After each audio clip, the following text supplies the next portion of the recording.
Hi hello ನಮಸ್ತೆ welcome back to my YouTube channel. ನಾನು ನಿಮ್ಮ ದಿವ್ಯಾ ಮಾತಾಡ್ತಾ ಇದ್ದೀನಿ. ಸೊ ಇವತ್ತು ನಾನು ತಲೆ ಮಾಂಸದ ಸಾಂಬಾರು ಹೇಗೆ ಮಾಡೋದು ಅಂತ ನಿಮಗೆ ತಿಳಿಸ್ಕೊಡ್ತಾ ಇದ್ದೀನಿ. ಸೊ ಇದನ್ನು ನಾನು ತಲೆ ಮಾಂಸ ತೊಗೊಂಡಿದ್ದೀನಿ 2 kg, ಅಂದರೆ 2 ತಲೆ ಮಾಂಸ ಚೆನ್ನಾಗಿ ಉಪ್ಪು ಅರಿಶಿನ ಹಾಕಿ ತೊಳ್ಕೊಂಡಿದ್ದೀನಿ. ಸೊ ಇದಕ್ಕೆ ಬೇಕಾಗಿರೋದು ಈರುಳ್ಳಿ, ಬೆಳ್ಳುಳ್ಳಿ, ಶುಂಠಿ ಮತ್ತು ಚಕ್ಕೆ, ಲವಂಗ ತೊಗೊಂಡಿದ್ದೀನಿ. ಹಾಗೆ ಟೊಮೊಟೊ, ಹಸಿ ಕೊಬ್ಬರಿನ ತುರಿದಿಟ್ಕೊಂಡಿದ್ದೀನಿ. ಇದಕ್ಕೆ ಗುಂಟೂರು ಮೆಣಸಿನ್ಕಾಯಿನ ನಾನು 10 ತೊಗೊಂಡಿದ್ದೀನಿ. ಹಾಗೆ ಬ್ಯಾಡಗಿ ಮೆಣಸಿನ್ಕಾಯಿ 5 ತೊಗೊಂಡಿದ್ದೀನಿ. ನಂತರ ಇದಕ್ಕೆ ಕಾಳು ಮೆಣಸು ಮತ್ತು ಅಚ್ಕಾರದ ಪುಡಿ, ಧನಿಯಾ ಪುಡಿ ತೊಗೊಂಡಿದ್ದೀನಿ. ಆಮೇಲೆ ಕೊತ್ತಂಬರಿ ಮತ್ತು ಪುದೀನಾನ ಚೆನ್ನಾಗಿ ತೊಳೆದು ಕಟ್ ಮಾಡಿ ಇಟ್ಕೊಂಡಿದ್ದೀನಿ. ಮೊದಲಿಗೆ ಇದನ್ನೆಲ್ಲ ಒಗ್ಗರಣೆ ಮಾಡ್ಕೊಳ್ಳೋಣ. ಮೊದಲಿಗೆ ಬಾಣಲಿಗೆ ಎಣ್ಣೆನ ಹಾಕ್ಕೊತಿದ್ದೀನಿ. ಅದಕ್ಕೆ ಈರುಳ್ಳಿ, ನಾನು ಇದಕ್ಕೆ 2 kg ಅಂದರೆ 2 ತಲೆ ಏನು ತೊಗೊಂಡಿದ್ದೀವಲ್ಲ ತಲೆ ಮಾಂಸ, ಅದಕ್ಕೆ ನಾನು 4 ಈರುಳ್ಳಿನ ಬಳಸ್ತಾ ಇದ್ದೀನಿ. ಹಾಗೆ 2 ಗೆಡ್ಡೆ ಬೆಳ್ಳುಳ್ಳಿಯನ್ನು ಹಾಕ್ಕೊಳ್ತಾ ಇದ್ದೀನಿ. ಇದನ್ನು ಚೆನ್ನಾಗಿ ಫ್ರೈ ಮಾಡ್ಕೊಬೇಕಾಗತ್ತೆ. ಮೀಡಿಯಮ್ ಉರಿಲಿ ಇಟ್ಕೊಂಡು ಇದನ್ನೆಲ್ಲ ಫ್ರೈ ಮಾಡ್ಕೊಳ್ಳಿ. ಇದಕ್ಕೆ ಶುಂಠಿನ 2 ಇಂಚ್ ಆಗುವಷ್ಟು ಶುಂಠಿನ ನಾನು ಇದಕ್ಕೆ ಬಳಸ್ತಾ ಇದ್ದೀನಿ. ಸೊ ಚೆನ್ನಾಗಿ ಇದನ್ನು ಫ್ರೈ ಮಾಡಿಕೊಂಡು, ಚಕ್ಕೆ ಏನಿದೆ ಅದು ಒಂದು 2 ಇಂಚ್ ಅಷ್ಟು ಚಕ್ಕೆ ಮತ್ತು ಒಂದು 10 ಏನಿದೆ ಲವಂಗನ ತೊಗೊಂಡಿದ್ದೀನಿ. ಚಕ್ಕೆ ಲವಂಗ ಆದಷ್ಟು ನೀವು ನೋಡ್ಕೊಂಡು ಹಾಕ್ಕೊಳ್ಬೇಕಾಗತ್ತೆ, ಇಲ್ಲಾಂದರೆ ಚಕ್ಕೆ ಲವಂಗದ ವಾಸನೆ ಇದ್ರೂ ಸಾಂಬಾರು ಚೆನ್ನಾಗಿರಲ್ಲ. ನಂತರ ಇದಕ್ಕೆ ನಾನು ಗುಂಟೂರು ಮೆಣಸಿನ್ಕಾಯಿ ಮತ್ತು ಬ್ಯಾಡಗಿ ಮೆಣಸಿನ್ಕಾಯಿನ ಹಾಕ್ಕೊಳ್ತಾ ಇದ್ದೀನಿ. ಸೊ ಮೇಯ್ನ್ ಇದಕ್ಕೆ ತುಂಬ ಟೇಸ್ಟು ತಲೆ ಮಾಂಸಕ್ಕೆ ಅಂದರೆ ಈ ಏನಿದೆ ಗುಂಟೂರು ಮೆಣಸಿನ್ಕಾಯಿ ಮತ್ತು ಬ್ಯಾಡಗಿ ಮೆಣಸಿನ್ಕಾಯಿನೇ ಇದಕ್ಕೆ ಹೈಲೈಟು. ಸೊ ನಮ್ಮ ಮನೇಲಿ ತುಂಬಾ ಇಷ್ಟಪಡೋದು ಅಂದರೆ ಈ ಮೆಥಡಲ್ಲಿ ಮಾಡೋವಂಥ ಸಾಂಬಾರು. ಸೊ ಹಾಗಾಗಿ ನಾನು ನಿಮಗೆ ತಿಳಿಸ್ಕೊಡ್ತಾ ಇದ್ದೀನಿ. ನಂತರ ಇದಕ್ಕೆ ನಾನು ಅರಿಶಿನ ಪುಡಿನ ಸ್ವಲ್ಪ ಹಾಕ್ಕೊಳ್ತಾ ಇದ್ದೀನಿ. ಸೊ ಅರಿಶಿನ ಪುಡಿ ಹಾಕಿ ಚೆನ್ನಾಗಿ ಮಿಕ್ಸ್ ಮಾಡ್ಕೊಳ್ಳಿ. ನಂತರ ನಾನು ತೊಗೊಂಡಿರೋದು 2 ಟೊಮೊಟೊ. ನೀವು ಸ್ವಲ್ಪ ಹಣ್ಣಾಗಿರೋದು ಆ ಥರ ಟೊಮೊಟೊ ಆದರೆ ನೀವು ಒಂದೂವರೆ ಇಲ್ಲ 2ವರೆಗೂ ನೀವು ಇದನ್ನು ಬಳಸ್ಕೋಬೋದು, ಅಂದರೆ 2 ತಲೆ ಮಾಂಸಕ್ಕೆ ಆದರೆ. ನಂತರ ಇದಕ್ಕೆ ಕಾಳು ಮೆಣಸನ್ನ ನಾನು 1 ಟೇಬಲ್ ಸ್ಪೂನಷ್ಟು ಹಾಕ್ಕೊಳ್ತಿದ್ದೀನಿ.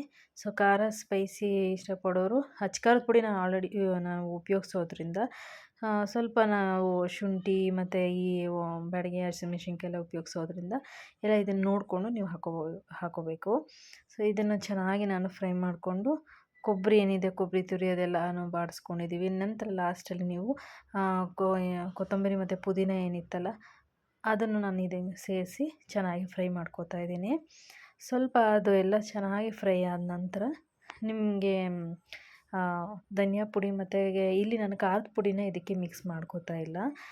ಇಲ್ಲಿ ಬರೀ ನಾನು ಉಪಯೋಗಿಸ್ತಿರೋದು ಧನಿಯಾ ಪುಡಿ 2 ಟೇಬಲ್ ಸ್ಪೂನು, ಹಾಗೆ ಮಟನ್ ಸಾಂಬಾರು ಪೌಡರ್ ಏನು ಬರುತ್ತಲ್ಲ ಅದು 2 ಟೇಬಲ್ ಸ್ಪೂನಷ್ಟು ಯೂಸ್ ಮಾಡ್ತಾಯಿದ್ದೀನಿ. ಸೊ ಇದಿಷ್ಟು ಎರಡನ್ನೂ ಹಾಕಿ ಚೆನ್ನಾಗಿ ಫ್ರೈ ಮಾಡಿಕೊಂಡು ನಾವು ಇದು ಸ್ಟವ್ ಇಮಿಡಿಯೇಟಾಗಿ ನಾವು ಆಫ್ ಮಾಡ್ಕೊಬೇಕಾಗತ್ತೆ. ಸೊ ಸಾಂಬಾರು ಪೌಡೆಲ್ಲ ಹಾಕಿದ ತಕ್ಷಣ ನೀವು ಜಾಸ್ತಿ ಫ್ರೈ ಮಾಡಿದ್ರೆ ಸಾಂಬಾರು ಹಾಳಾಗೋ ಚಾನ್ಸಸ್ ಇರುತ್ತೆ. ಸೊ ಹಾಕಿ 1 ಸೆಕೆಂಡ್ಗೆ ನೀವು ಸ್ಟವ್ ಆಫ್ ಮಾಡಿ ಚೆನ್ನಾಗಿ ಮಿಕ್ಸ್ ಮಾಡ್ಕೊಳ್ಳಿ. ನೋಡ್ತಿದ್ದೀರಾ, ಈ ಹಂತದಲ್ಲಿದ್ದರೆ ಸಾಕಾಗುತ್ತೆ ಫ್ರೈ ಮಾಡಿರೋದು. ಇದನ್ನು ಚೆನ್ನಾಗಿ ಆರಕ್ಕೆ ಬಿಡೋಣ. ಇದು ಫುಲ್ಲು ತಣ್ಣಗಾಗಲಿ. ತಣ್ಣಗಾದ ನಂತರ ನಾನೀಗ ಆಲ್ರೆಡಿ ಇದನ್ನು ತಣ್ಣಗಾಗಿಬಿಟ್ಟಿದ್ದೀನಿ. ಈಗ ಮಿಕ್ಸಿ ಜಾರಿಗೆ ಹಾಕ್ಕೊಳ್ತಾ ಇದ್ದೀನಿ.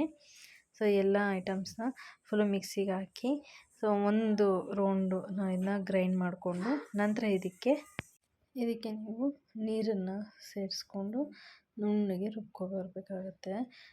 ತುಂಬ ತರಿಯಾಗಿ ಇದನ್ನು ರುಬ್ಕೋಬಾರ್ದು. ಸೊ ಅದು ಚೆನ್ನಾಗಿರಲ್ಲ ಸಾಂಬಾರು.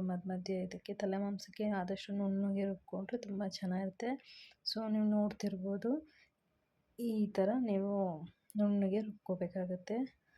ಸೊ ಈ ಥರ ರುಬ್ಬಿದ ನಂತರ ಈಗ ಮಾಡೋದು ನೋಡ್ಕೊಂಬರೋಣ. ಮೊದಲಿಗೆ ಕುಕ್ಕರ್ಗೆ ನಾನು ಎಣ್ಣೆನ ಹಾಕ್ಕೊಳ್ತಾ ಇದ್ದೀನಿ ಸ್ವಲ್ಪ ಒಗ್ಗರಣೆ ಮಾಡ್ಕೊಳ್ಳೋಕ್ಕೆ. ಸೊ ಇದಕ್ಕೆ ಈರುಳ್ಳಿಯನ್ನು ಹಾಕ್ಕೊಂಡು ಸ್ವಲ್ಪ ಚೆನ್ನಾಗಿ ಫ್ರೈ ಮಾಡ್ಕೊಳ್ಳಿ.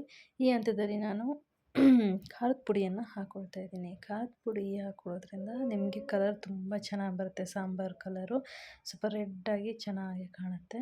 ಸೊ ಹಾಗಾಗಿ ಈ ಒಗ್ಗರಣೆ ಹಂತದಲ್ಲಿ ನೀವು ಖಾರದ ಪುಡಿಯನ್ನು ಉಪಯೋಗಿಸ್ಕೊಳ್ಳಿ, ತುಂಬಾ ಚೆನ್ನಾಗಿ ಕಾಣುತ್ತೆ ಸಾಂಬಾರು. ಇದಕ್ಕೆ ನಾನು ತೊಳೆದಿಟ್ಟಿರುವಂಥ ತಲೆ ಮಾಂಸನ ಹಾಕ್ಕೊಳ್ತಾ ಇದ್ದೀನಿ. ಚೆನ್ನಾಗಿ ಮಿಕ್ಸ್ ಮಾಡಿ ಸ್ವಲ್ಪ ಉಪ್ಪನ್ನು ಹಾಕಿ ಇನ್ನೊಂದು ಸತಿ ಕಲಸಿ, ಹಾಗೆ ನೀವು ಮುಚ್ಚಳನ ಮುಚ್ಚಿ ಅದು ಫುಲ್ಲು ನೀರೇನಿದೆಯಲ್ಲ ತಲೆ ಮಾಂಸದ್ದು ಆ ನೀರೆಲ್ಲ ಫುಲ್ಲು ಆವಿಯಾಗಿ ಅದು ಏನಂತಾರೆ ಎಣ್ಣೆ ಬಿಡಬೇಕಾಗುತ್ತೆ. ಸೊ ಈಗ ಮುಚ್ಚಳನ ನಾನು ಮುಚ್ಚಿದ್ದೀನಿ. ಈಗ ನೋಡ್ತಿರ್ಬೋದು ನೀವು ಆಲ್ರೆಡಿ ಎಣ್ಣೆ ಬಿಟ್ಟಿದೆ. ಸೊ ಈ ಹಂತದಲ್ಲಿ ಸ್ವಲ್ಪ ಚೆನ್ನಾಗಿ ಅದರದ್ದು ನೀರಿನ ಅಂಶ ಎಲ್ಲ ಹೋಗಿದೆ. ಈ ಹಂತದಲ್ಲಿದ್ದಾಗ ನಾವು ಸಾಂಬಾರು ಏನು ರುಬ್ಕೊಂಡಿದ್ದೀವಲ್ಲ ಅಂದರೆ ಮಸಾಲೆ, ಅದನ್ನು ನಾನು ಇದಕ್ಕೆ ಹಾಕ್ತಾಯಿದ್ದೀನಿ. ಮೊದಲೇ ಏನಾದರೂ ನೀವು ತಲೆ ಮಾಂಸ ಹಾಕಿದ ತಕ್ಷಣವೇ ಸಾಂಬಾರು ಏನು ರುಬ್ಬಿಟ್ರು ಅಂತಹ ಮಸಾಲೆನ ಹಾಕ್ಕೊಬಿಟ್ರೆ ನಿಮಗೆ ಅಷ್ಟು ಚೆನ್ನಾಗಿ ಸಾಂಬಾರು ಬರೋದಿಲ್ಲ.